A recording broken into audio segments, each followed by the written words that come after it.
Assalamualaikum warahmatullahi wabarakatuh. Perkenalkan, nama saya Barwono dari kelas 11 IPA 2. Saya akan menjelaskan sedikit tentang passive voice. Selamat menyaksikan.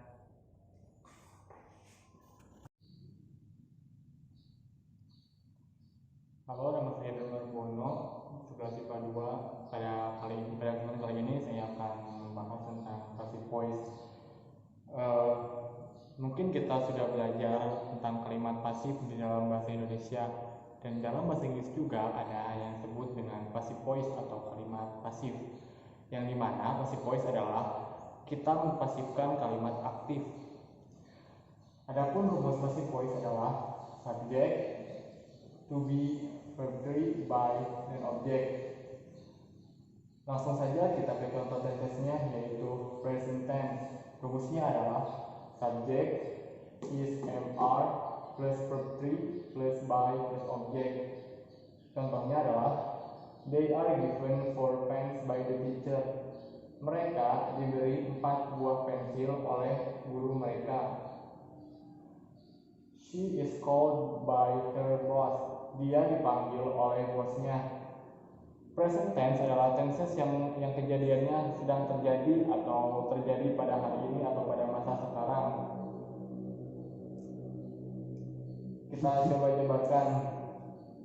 Di sini she sebagai subject, is sebagai to be, called sebagai verb 3, by sebagai by, her boss sebagai objeknya. Lanjut ke yang kedua, adalah past tense.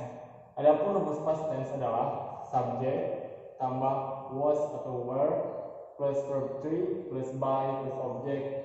Contohnya adalah they were given 4 pens yesterday by the teacher. She was called by her boss. Mereka diberi 4 buah pensil kemarin oleh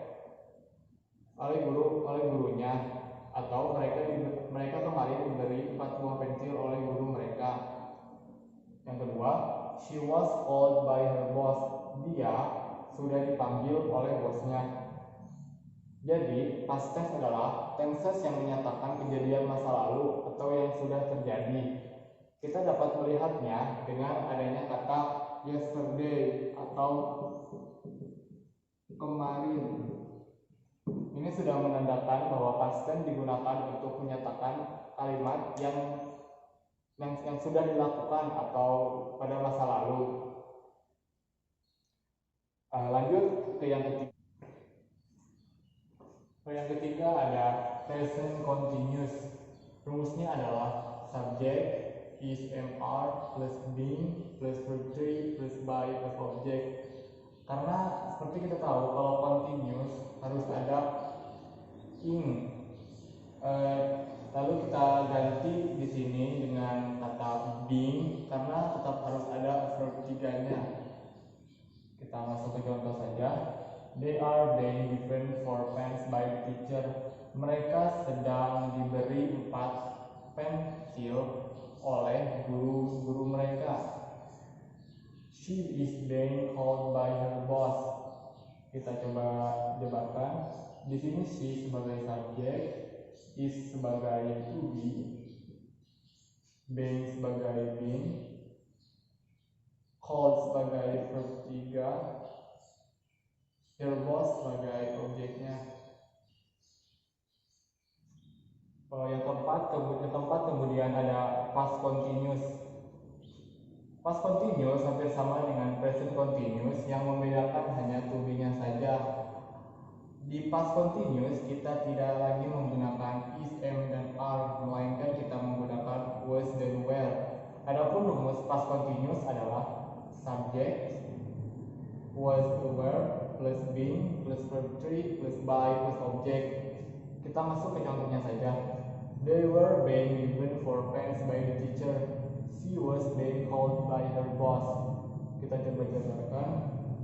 Sini they sebagai subjek, were being sebagai to be, given sebagai verb 3, 4 pens sebagai objek. teacher sebagai objek. Yang kedua, she was being called by her boss. She sebagai subjek, was being sebagai to be, called sebagai verb 3, her boss sebagai objek. Yang kelima ada simple future. Rumusnya adalah subject plus will plus be plus verb 3 plus by plus objek. Karena di sini ada will tidak dapat diikuti oleh verb 3, verb in dan juga verb to. Oleh karena itu kita menyisipkan kata be. Contoh saja, they will be given 4 pens by the teacher. She will be called by her boss.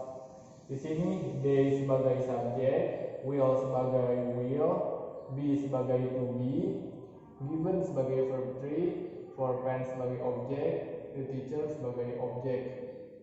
She will be called by her boss.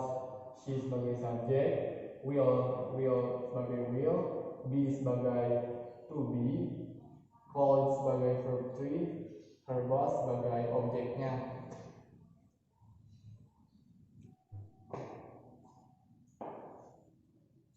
Yang terakhir ada modals.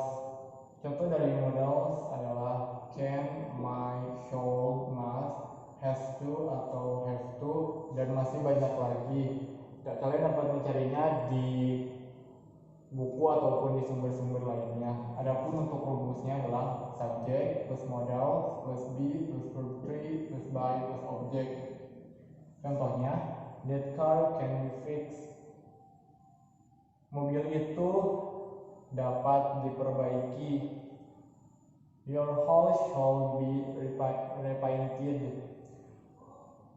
Rumah kamu harus dicat ulang. Kata shall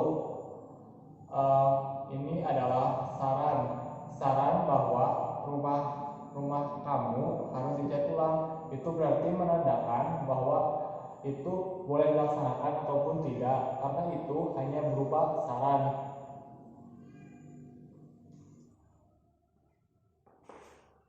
Mungkin hanya demikian yang dapat saya jelaskan tentang passive voice. Mohon maaf, hanya 5 tenses yang saya jelaskan. Masih banyak tenses lain yang dapat dipelajari, namun saya hanya menjelaskan 5. Terima kasih atas segala perhatiannya. Mohon maaf bila ada kesalahan kata ataupun materi yang kurang dimengerti ataupun kurang dalam penyampaiannya. Saya mohon maaf sebesar-besarnya. Terima kasih telah menyaksikan video ini. Wassalamualaikum warahmatullahi wabarakatuh.